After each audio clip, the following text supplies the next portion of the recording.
এই যে এটা হচ্ছে কাঁচা আম। কাঁচা আম এখন লবণ দিয়ে খাবো। এই যে লবণ, ও কি মজা, আল্লাহর কি নেয়ামত। পাকলে এক মজা, কাঁচা থাকলে আর এক মজা, আচার দিয়ে বানাইলে খাইলে এক মজা, কি মজা। তারপরে মানে কত ভাবে খাওয়া যায়। আহ, জিভে পানি এসে পড়ছে একবারে। হুম, অসাধারণ। আহ, কলজাটা একদম জুড়া যায়। কতদিন পরে খাইতেছি, একটা বছর, এক বছর মনে হয় যে 10 বছর পরে খাইতেছি এরকম। আল্লাহর নিয়ামত। কাঁচা থাকলে এক মজা, পাকলে আর এক মজা।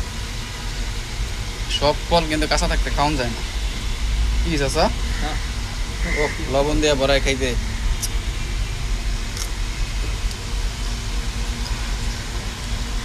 আবার খেলে মনে হচ্ছে অমৃত খাইতেছে। আসলে আবহাওয়ার সাথে একটা বিষয় মনে হয় সবকিছু মানে অনেক কিছু সম্পর্কিত। এই যেন টাটকা রোদ, 34 ডিগ্রি 35 ডিগ্রি রোদ তাপমাত্রা, এর ভিতরে এরকম কাঁচা আম একটু খাইলে কি যে ভালো লাগে, কি যে আরাম লাগে, এটা একমাত্র যে খায় সে বোঝে আর আল্লাহ বোঝে। ঠিক আছে, আল্লাহ হাফেজ। আল্লাহর কোন কোন নিয়ামতরে আমরা অস্বীকার করতে পারি?